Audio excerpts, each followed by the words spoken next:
ಮಾವಿಗೆ ಬೆಂಬಲ ಬೆಲೆ ಸಿಕ್ಕಾಯಿತು. ಮಾರಾಟಕ್ಕೆ ನೋಂದಣಿ ಸಮಸ್ಯೆ. ಶ್ರೀನಿವಾಸಪುರದಲ್ಲಿ ಕೈಕೊಟ್ಟ ಸರ್ವರ್, ಮಾರುಕಟ್ಟೆಯಲ್ಲಿ ರೈತರ ಕ್ಯೂ. ನೋಂದಣಿ ಪ್ರಕ್ರಿಯೆ ವಿಳಂಬ. ಏನ್ ಮಾಡ್ತಿದ್ದಾರೆ ಜಿಲ್ಲಾಡಳಿತದವರು? ಸರ್ವರ್ ಸಮಸ್ಯೆಯ ಸ್ಟೋರಿ ಇದು.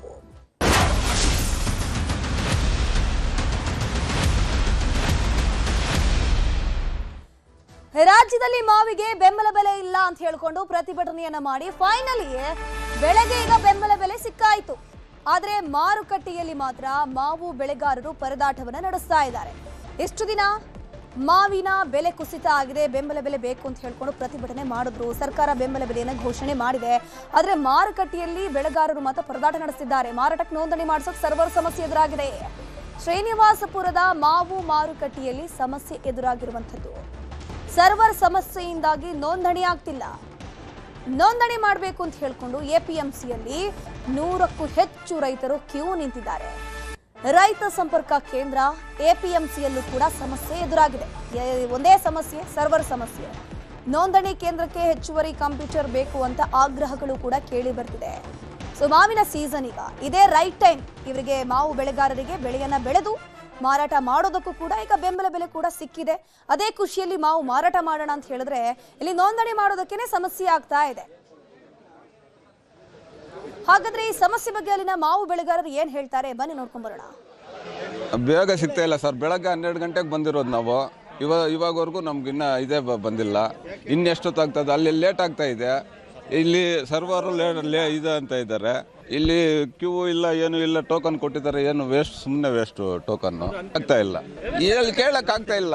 ಅವ್ರು ಮಾತಾಡೋದು ಎಲ್ಲಿ ಮಾತಾಡೋದು ಹೋಗಿ ನಾವು ಇಲ್ಲಿ ಯಾರನ್ನ ಒಂದು ಪೊಲೀಸ್ ಅವ್ರನ್ನ ಯಾರನ್ನ ಹೌದು ರಿಜಿಸ್ಟ್ರೇಷನ್ ಮಾಡ್ಕೊಂಡು ಹೋಗ್ತಾರೆ. ಇದು ಮಾಡ್ಕೊಂಡು ಹೋದ್ರೇನೆ ಅಲ್ಲಿ ಅವರು ಎಂಟ್ರಿ ಮಾಡೋದು ಗಾಡಿನ. ಬಂದಿದ್ದೀವಿ 10:00 ಬಂದ್ರೆ ಗೌರ್ಮೆಂಟ್ ಎಲ್ಲ ಅನೌನ್ಸ್ ಮಾಡಿದ್ರು ಮುಂಜಾಗ್ರತವಾಗಿ ಎಲ್ಲ ವ್ಯವಸ್ಥೆಗಳು ಮಾಡ್ಕೋಬೇಕಾಗಿತ್ತು. ಅವರು ಒಂದು 3-4 ಕೌಂಟ್ ತೆಗಿಬೇಕಾಗಿತ್ತು. ಅವರು 3-4 ಕೌಂಟ್ ತೆಗೆದೇ ಇರೋದಕ್ಕೆ ತುಂಬ ಪ್ರಾಬ್ಲಮ್ ಆಗಿದೆ. ಒಂದೇ ಕೌಂಟರಿಂದ ಎಷ್ಟು ಜನ ಅಂತ ಕೊಡೋಕ್ಕಾಗುತ್ತೆ ಅವ್ರಿಗೂ? ಅದರಿಂದ ತುಂಬ ಪ್ರಾಬ್ಲಮ್ ಆಗಿದೆ. ಬೆಳಗ್ಗಿಂದ ತುಂಬ ಜನ ಬಂದಿದ್ದಾರೆ. APMCಯಲ್ಲೂ ಇದೆಯಂತೆ, ಅಲ್ಲಿ 1000 ಜನ ಇದ್ದಾರಂತೆ, ಇಲ್ಲಿ 100 ಜನ ಇದ್ದಾರೆ. ಆದ ಒಂದು 3-4 ಕೌಂಟ್ ತೆಗಿಬೇಕಾಗಿತ್ತು. ಬೆಳಗ್ಗಿಂದ ಊಟ ನೀರು ಇಲ್ಲದೆ ಪಾಪ ರೈತರು ಕಾಯ್ತಾ ಇದ್ದಾರೆ. ಬಟ್ ಇವತ್ತು ಕೆಲವರೆಲ್ಲ ಕಾಯಿ ಕಿತ್ಕೊಂಡ್ಬಂದು ಇಲ್ಲಿ ಟ್ಯಾಕ್ಟ್ರಿ ಇಟ್ಕೊಂಡು ವ್ಯವಸ್ಥೆ ಮಾಡ್ಕೊಳ್ತಾ ಇದ್ದಾರೆ. ಅವರೆಲ್ಲ ಪಾಪ ಟೈಮ್ ಆಗೋಯ್ತು ಅಂತ ಅವ್ರೇನು ಬಾಕ್ಲಾಗಿದ್ರೆ ಅವ್ರ ಬೆಂಬಲ ಬೆಲೆನೇ ಇಲ್ಲ. ಇಷ್ಟೆಲ್ಲ ವ್ಯವಸ್ಥೆ ಮಾಡ್ಕೊಂಡಿದ್ದು ಕಾಯಿ ಕಿತ್ಕೊಂಡ್ಬಂದಿದ್ರು ಬೆಂಬಲ ಬೆಲೆ ಸಿಗೋದಿಲ್ಲ. ಅಂದಮೇಲೆ ತುಂಬ ತೊಂದರೆ ಆಗ್ತಾ ಇದೆ. ನೋಂದಣಿ ಕೇಂದ್ರ ಪ್ರಾರಂಭ ಮಾಡಿದ್ದೀವಿ. ಅವರು ತಮ್ಮ ಆಧಾರ್ ನಂಬರ್ ಕೊಟ್ಬಿಟ್ಟು ನೋಂದಣಿ ಮಾಡಿಸ್ಕೋಬೇಕಾಗತ್ತೆ. ಮತ್ತು ರೈತರಿಗೆ ಇನ್ನೊಂದು ಮನವಿ, ತಾವು ಕಟಾವು ಮಾಡೋ ಹಿಂದಿನ ದಿವಸ ಈಗ ಎಲ್ಲರೂ ಒಂದೇ ಸತಿ ಬಂದರೆ ಅಲ್ಲಿ ಕ್ಯೂ ಆಗಿ ನಾಳೆ ಕಟಾವು ಮಾಡೋರಿಗೆ ನೋಂದಣಿಗೆ ಸಾಧ್ಯ ಆಗದಲ್ಲೇ ಇರ್ಬೋದು. ತಾವೇನು ಶೆಡ್ಯೂಲ್ ಮಾಡ್ಕೊ ಮತ್ತು ಬಂದಂಥ ಫುಲ್ಲು ಮಾಲನ್ನು ಒಂದೇ ಸತಿ ಕಟಾವು ಮಾಡ್ದಲ್ಲ. ಏನಕ್ಕೆ ಇನ್ನೂ 1 ತಿಂಗಳು ಕಾಲಾವಕಾಶ ಇದೆ. ನಾವೆಲ್ಲ ಒಂದೇ ಸತಿ ಕಟಾವು ಮಾಡಿ ಮಾರ್ಕೆಟಲ್ಲಿ ಗ್ಲಟ್ಟಾಗಿ ಬೆಲೆ ಕಡಿಮೆ ಆಗೋ ಸಾಧ್ಯತೆ ಇರುತ್ತೆ. ಅಥವಾ ನಮಗೆ ರಿಜಿಸ್ಟ್ರೇಷನ್ಗೆ ಆ್ಯಕ್ಚುಲಿ ಮಾಡೋವಂಥವ್ರಿಗೆ ಸಿಗ್ದಲೇ ಇರೋ ಸಾಧ್ಯ ಇರುತ್ತೆ. ಸ್ವಲ್ಪ ಇದರ ಬಗ್ಗೆ ಮಾಹಿತಿ ಪಡಿತಾ ಹೋಗೋಣ. ನಮ್ಮ ಕೋಲಾರ ಪ್ರತಿನಿಧಿ ರಘುರಾಜ್ ನೇರ ಸಂಪರ್ಕದಲ್ಲಿ ಜಾಯಿನ್ ಆಗಿದ್ದಾರೆ. ರಘುರಾಜ್, ಇಷ್ಟು ದಿನ ಬೆಂಬಲ ಬೆಲೆ ಇಲ್ಲ ಅಂತ ಪ್ರತಿಭಟನೆ ಮಾಡಿದ್ರು, ಫೈನಲಿ ಬೆಂಬಲ ಬೆಲೆ ಸಿಕ್ತು. ಬಟ್ ಸರ್ವರ್ ಸಮಸ್ಯೆ ಯಾಕೆ ಆಗ್ತಾ ಇದೆ? ಜಿಲ್ಲಾಡಳಿತ ಗೊತ್ತಾಗಿಲ್ವಾ ಈ ಸಮಸ್ಯೆ ಇನ್ನೂ ಕೂಡ? ಖಂಡಿತ ಧನುಶ್ರೀ, ರಾಜ್ಯದಲ್ಲಿ ಮಾವು ಬೆಳೆಗಾರರು ಸಂಕಷ್ಟ ಸಿಲುಕಿದ್ದಾರೆ. ಹೀಗಾಗಿನೇ ರಾಜ್ಯದ 4 ಜಿಲ್ಲೆಗಳು ಅಂದ್ರೆ ರಾಮನಗರ, ಚಿಕ್ಕಬಳ್ಳಾಪುರ, ಬೆಂಗಳೂರು ಗ್ರಾಮಾಂತರ ಮತ್ತೆ ಕೋಲಾರ ಈ ಭಾಗದ ರೈತರಿಗೆ ಇದೀಗ ಸರ್ಕಾರ ಬೆಂಬಲ ಬೆಲೆಯನ್ನ ಘೋಷಣೆ ಮಾಡಿರ್ತಕ್ಕಂಥದ್ದು. ಆದ್ರೆ ಈ ಒಂದು ಬೆಂಬಲ ಬೆಲೆಯನ್ನ ರೈತರು ಪಡ್ಕೊಳ್ಬೇಕು ಅಂತ ಹೇಳಿದ್ರೆ ಮೊದಲು ಅವರು ರಿಜಿಸ್ಟ್ರೇಷನ್ ಮಾಡ್ಕೊಳ್ಬೇಕು. ಆದ್ರೆ ಈ ಒಂದು ಪ್ರಕ್ರಿಯೆ ಬಹಳ ತಡ ಆಗ್ತಾ ಇರ್ತಕ್ಕಂಥದ್ದು. ಬೆಳಗ್ಗೆ 10 ಗಂಟೆಗೆ ರೈತರು ಬಂದ್ರೆ ಮಧ್ಯಾಹ್ನ 3-4 ಗಂಟೆಗೆ ಅವರ ಒಂದು ಐಡಿ ಇಲ್ಲಿ ಕ್ರಿಯೇಟ್ ಆಗ್ತಾ ಇರ್ತಕ್ಕಂಥದ್ದು. ಇದಕ್ಕೆ ರೈತರು ಬಹಳಷ್ಟು ಆಕ್ರೋಶವನ್ನ ಹೊರಹಾಕಿರ್ತಕ್ಕಂಥದ್ದು.